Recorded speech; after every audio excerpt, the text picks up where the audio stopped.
네, 오늘 함께 볼 하나님의 말씀은 고린도전서 15장 51절부터 58절의 말씀을 우리가 함께 합독하도록 하겠습니다. 우리가 너무나 잘 알고 있는 고린도전서 15장 51절에서 58절의 말씀입니다. 같이 합독하겠습니다. 같이 읽습니다. 보라, 내가 너희에게 비밀을 말하노니 우리가 다 잠잘 것이 아니요 마지막 나팔의 순식간에 호련히 다 변화하리니 나팔 소리가 나매 죽은 자들이 썩지 아니할 것으로 다시 살아나고 우리도 변화되리라. 이 썩을 것이 반드시 썩지 아니할 것을 입겠고 이 죽을 것이 죽지 아니함을 입으리로다. 이 썩을 것이 썩지 아니함을 입고 이 죽을 것이 죽지 아니함을 입을 때에는 사망을 삼키고 이기리라고 기록된 말씀이 이루어지리라. 사망아, 너의 승리가 어디 있느냐? 사망아, 내가 쏘는 것이 어디 있느냐? 사망이 쏘는 것은 죄요 죄의 권능은 율법이라. 우리 주 예수 그리스도로 말미암아 우리에게 승리를 주시는 하나님께 감사하노니 그러므로 내 사랑하는 형제들아, 견실하며 흔들리지 말고 항상 주의 일에 더욱 힘쓰는 자들이 되라. 이는 너희 수고가 주 안에서 헛되지 않은 줄을 알미니라. 아멘. 네. 계속해서 우리가 수요일 날 지난주 부활주일 지내고 수요일마다 소망 시리즈를 계속 살펴보고 있습니다. 그리스도인들에게 있어서 고린도전서는 신이 나는 말씀으로 풍성할 뿐만 아니라 겁이 나는 말씀이 들어있는 고린도전서를 우리가 경험할 수 있습니다. 고린도서를 읽으면 도대체 바울이라는 사람이 어떤 사람인가 우리가 다시 한번 살펴볼 수 있을 것입니다. 사도 바울 따로 말하지 아니하도 우리가 너무나 잘 알고 있습니다. 예수님을 만나기 이전에 그리스도인들을 핍박했고 예수 믿는 사람들을 잡아 속에 가두고 핍박했던 그런 사람이라고 우리가 알 수 있습니다. 아울러서 다메섹 도상에서 예수님을 만남으로 인해서 그가 부활하신 예수님을 통해서 거듭났던 하나님의 귀한 제자이고 종입니다. 그런데 우리가 여기에서 사도 바울을 다시 한번 생각해 볼 것은 고린도전서를 읽으면서 우리가 바울을 한번 살펴볼 수 있을 것 같습니다. 조급한 듯 한없이 여유가 있는 사람인 것 같습니다.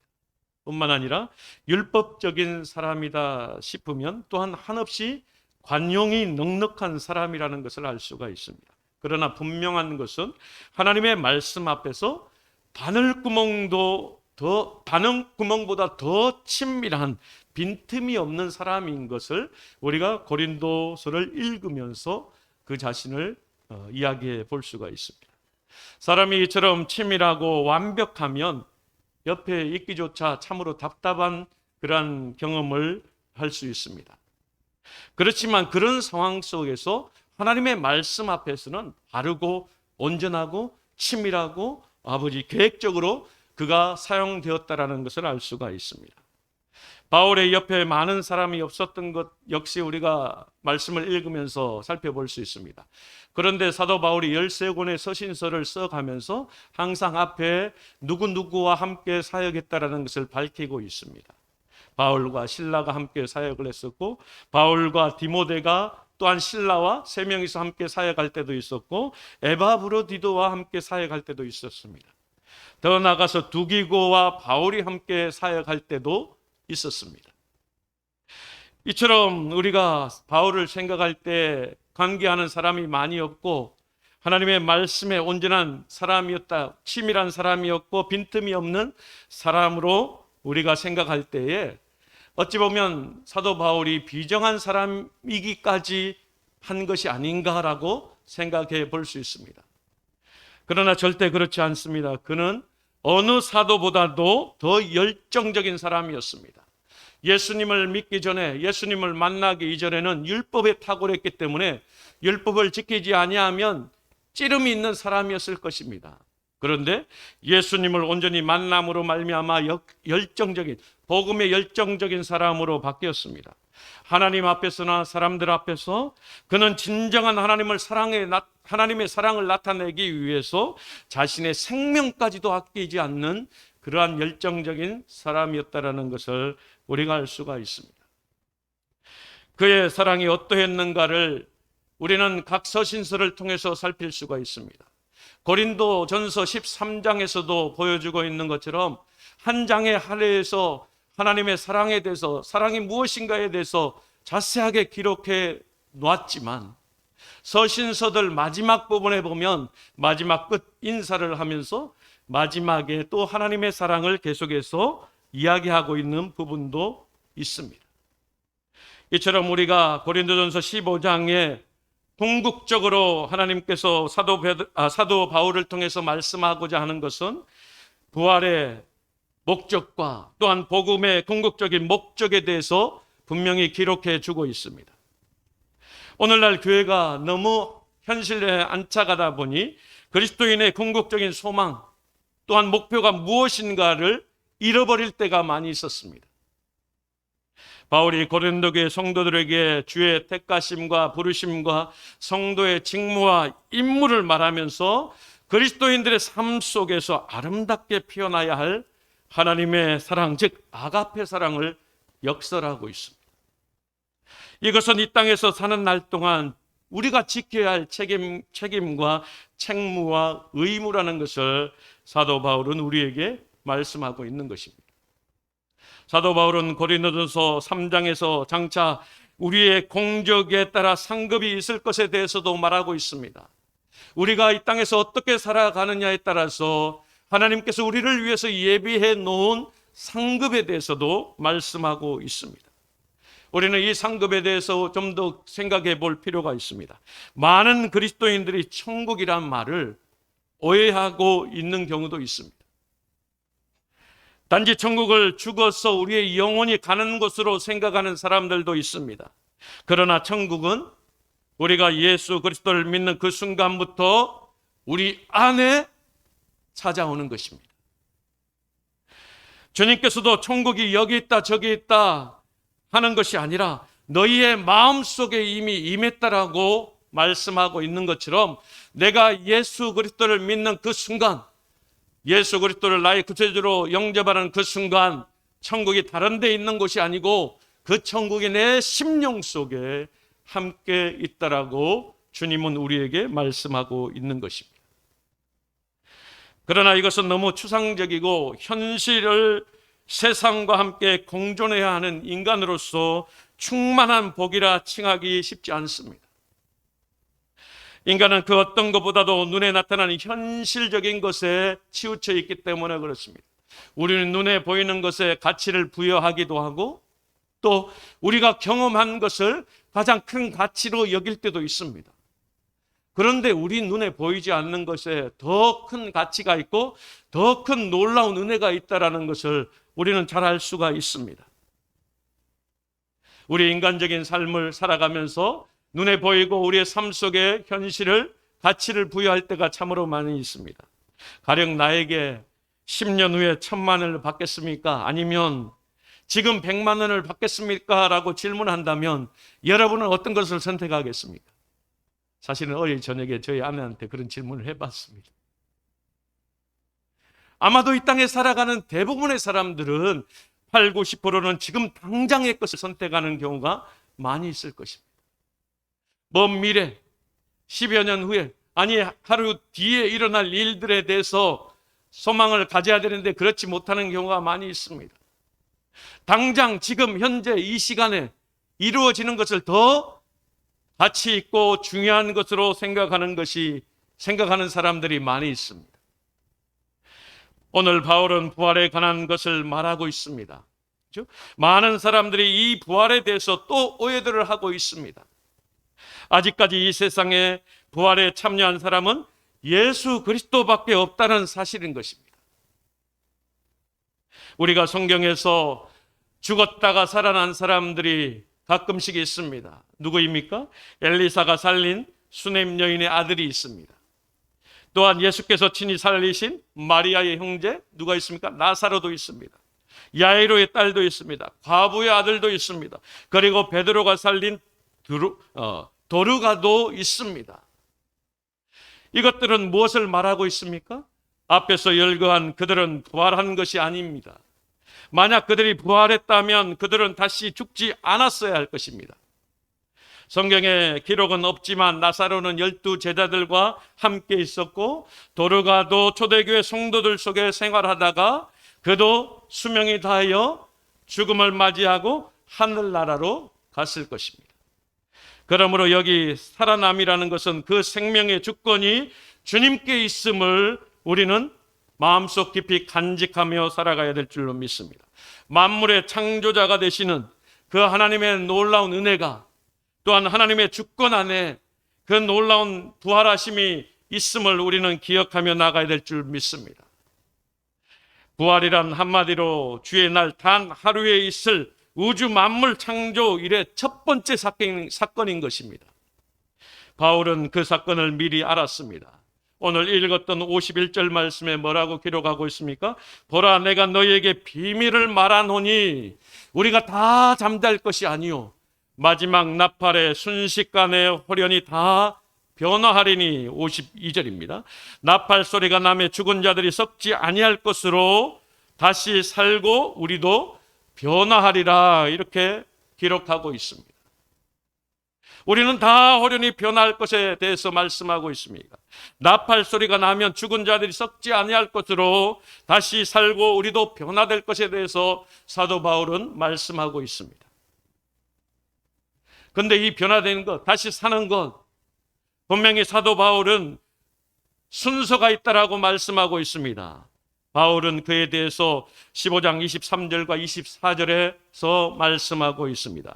각각 자기 차례대로 되려니 먼저는 첫 열매인 예수 그리스도요, 다음에는 그리스도 강림하실 때에 그의 붙은 자요, 그 후에는 나중이니 제가 모든 정사와 모든 권세와 능력을 멸하시고 나라를 아버지 하나님께 바칠 때라, 이렇게 말씀하고 있습니다. 그러나 분명한 것은 예수 그리스도의 강림하시는 날에 있을 때 호련히 천사장의 나팔 소리와 함께 우리도 일순간에 공중으로 들어올려 하나님과 주님과 공중에서 잔치를 베풀 것이다, 잔치를 경험하게 될 것이다 라고 말씀하고 있는 것입니다. 이보다 더 큰 일이 어디 있겠습니까? 이 일을 위해서 하나님은 이 땅에 예수 그리스도를 보내셨습니다.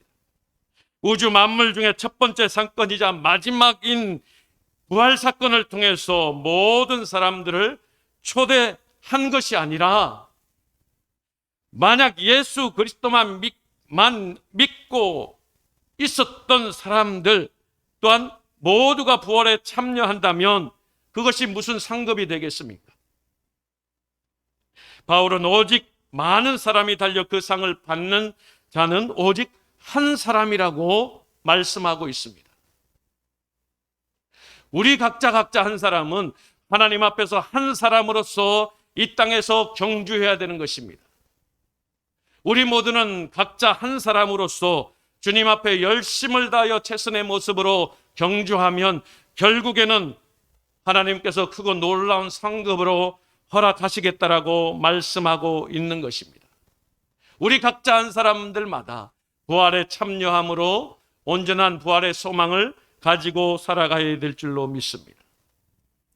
바울은 그 시대에 벌써 부활에 대한 오해와 그 감각적인 사건에 대해 생각이 시적어져 감을 알았습니다. 사람들은 그만큼 현실에 집착하고 있었기 때문에 그렇다라는 것입니다.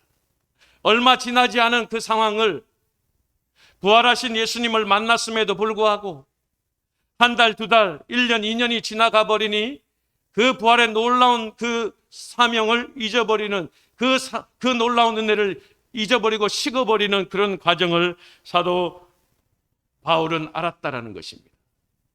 뿐만 아니라 사도 베드로는 사람들이 기다리다가 지쳐서 주님 오심을 없다고 생각하고 있는 것을 이야기하고 있습니다.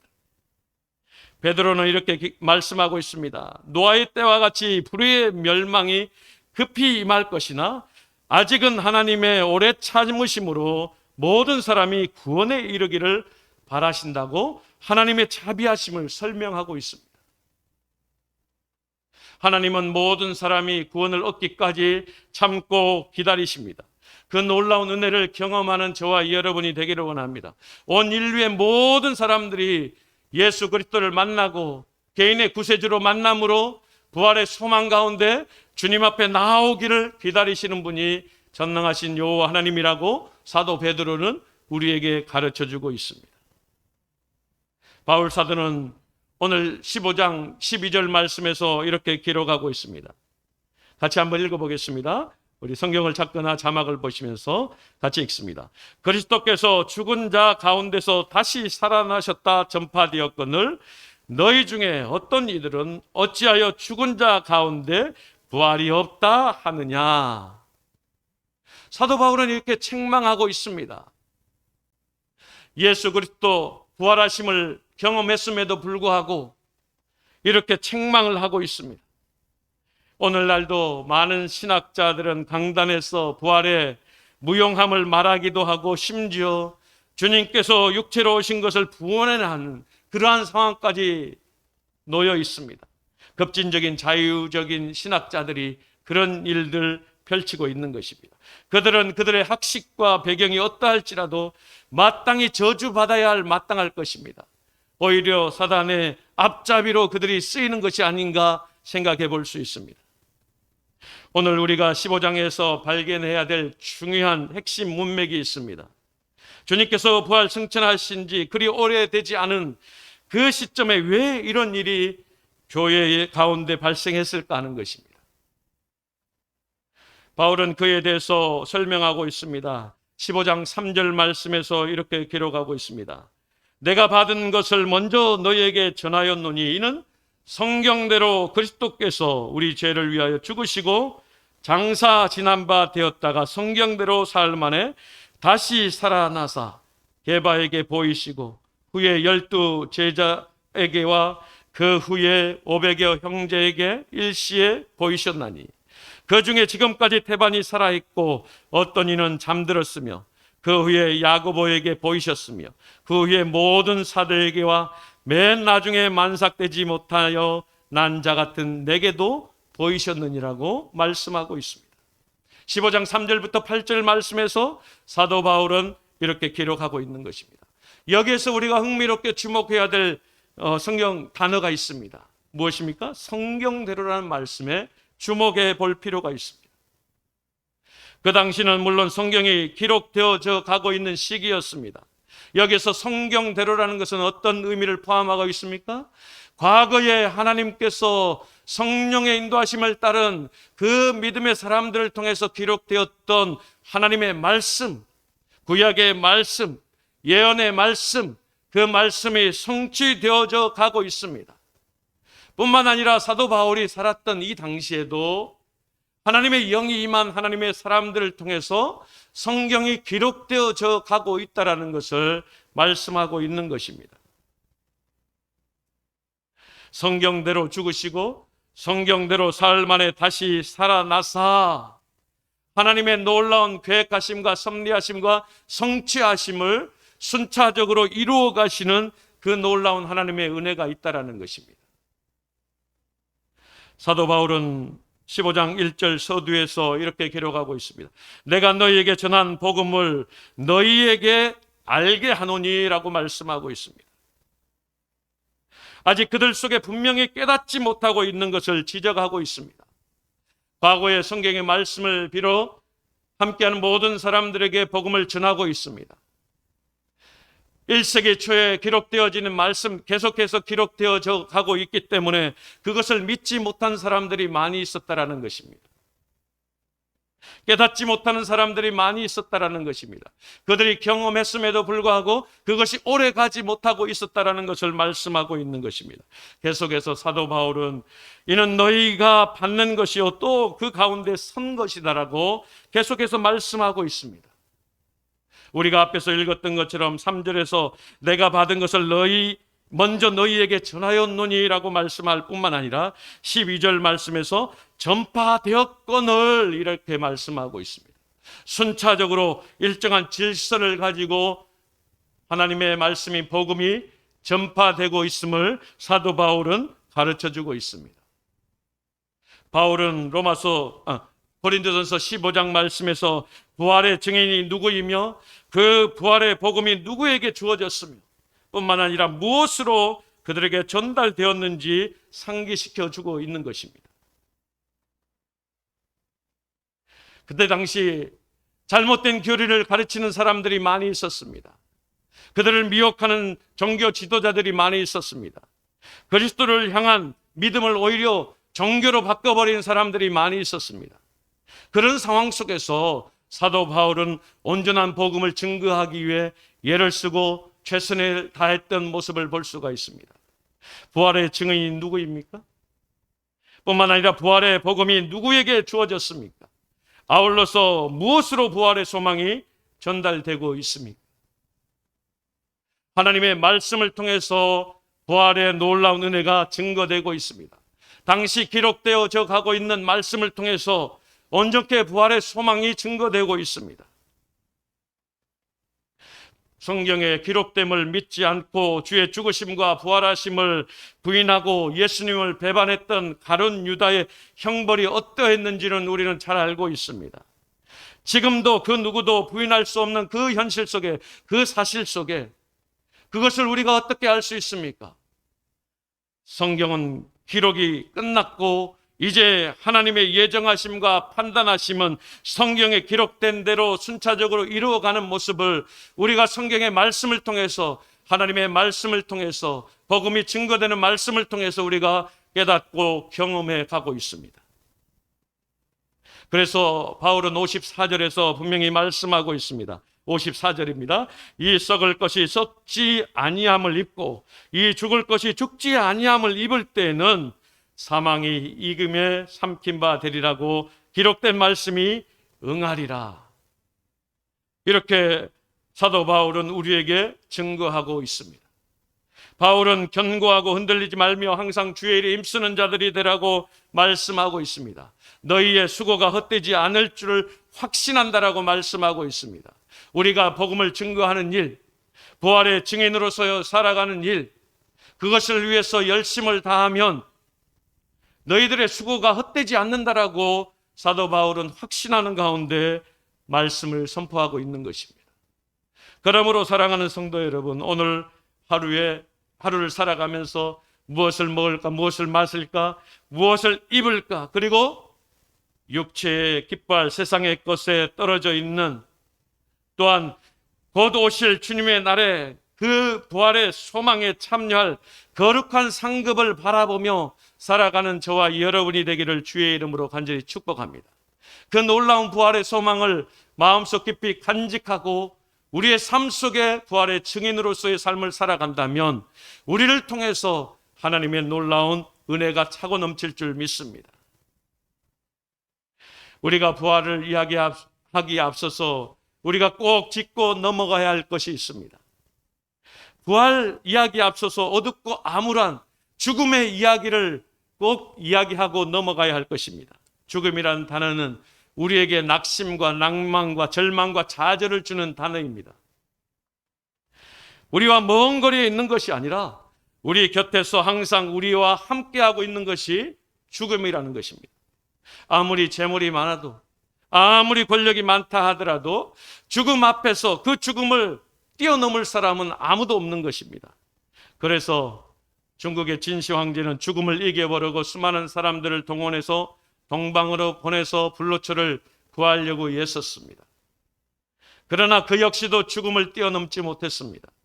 온 유럽을 지배하던 나폴레옹도, 아울러서 동서로 합쳐서 기병대 부대를 동원하여 전 세계를 정복했던 징기스칸도, 아울러 독재자 히틀러도 모두 죽음 앞에 무릎을 꿇고 말았습니다.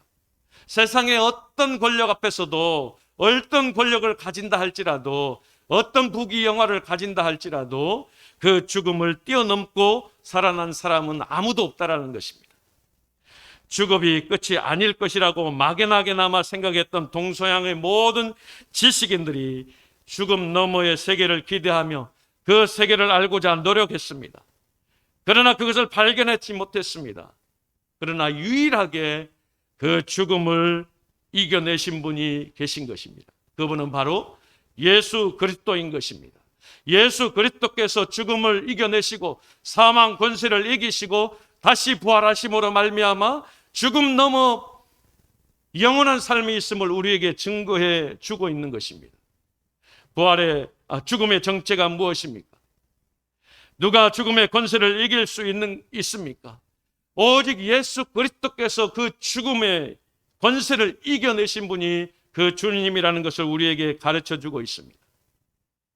주님은 우리에게 말씀하고 있습니다. 진리가 너희를 자유케 하리라 말씀하고 있습니다. 예수님의 말씀에서 볼 수 있는 것처럼 진리이신 예수 그리스도를 알고 믿음으로 죽음 앞에서 자유함을 누릴 수 있게 된다는 것을 우리에게 가르쳐 주고 있습니다. 사단 마귀를 굴복시켜야 할 때가 되었음을 아시는 하나님께서 이 죽음의 문제를 해결하기 위해서 이 땅에 예수 그리스도를 육체의 몸으로 인간의 몸으로 보내셨고 역시 예수님도 그 사실을 아셨기 때문에 그 십자가를 달게 지고 주님의 뜻을 이루어내신 줄 믿습니다. 이 땅에 우리와 같은 육신을 입고 오신 예수님도 그 모든 과정을 알고 계셨기 때문에 높고 높은 하늘의 보좌를 버리시고 이 땅에 오신 하나님의 아들로서 그 사명을 감당하셨음을 우리는 말씀을 통해서 깨닫습니다. 이 땅에서 세상에 큰 권세를 쥐고 흔드는 죽음을 물리쳐야만이 모든 백성들이, 하나님의 사람들이 온전한 자유와 기쁨과 영생을 소유할 수 있음을 우리는 믿으며 나갈 수 있습니다. 그래서 주님은 과감하게 하나님께서 계획하신 그 십자가를 지실 수 있었습니다. 마지막 주님 앞에서 겟세마네 동산에서 주님은 기도하셨습니다. 반복해서 기도한 내용이 무엇입니까? 이 잔을 내게서 지나가게 하옵소서.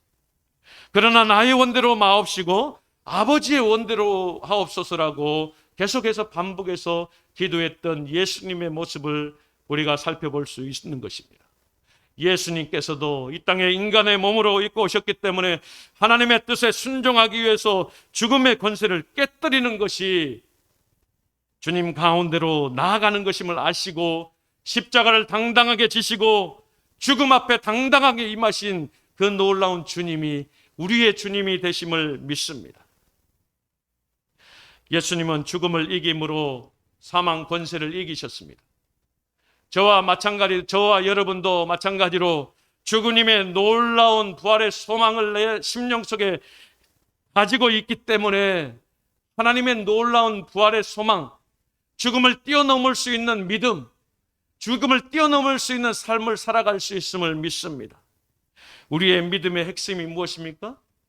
십자가만 있는 것이 아니라 십자가 아울러 부활의 소망이 바로 우리의 믿음의 핵심인 것입니다. 죽음으로 끝난다면 십자가만 있을 뿐입니다. 그러나 죽음 이후에, 십자가 이후에 부활이 있다는 사실을 마음속 깊이 간직할 때에 우리에게는 소망이 있습니다. 주님을 바라볼 수 있습니다. 우리가 세상을 이길 수 있는 믿음이 우리에게 풍성히 임할 수 있는 것입니다. 사도 바울이 분명히 말씀하고 있습니다. 내가 세상을 이기었노라. 나를 믿는 자에게 이 권세를 주시겠다 말씀하셨습니다. 그러므로 저와 여러분도 세상을 이길 수 있는 믿음을 가진 하나님의 백성인 줄 믿습니다. 이것을 이길 수 있는 믿음을 가진 권세자들인 것을 믿습니다.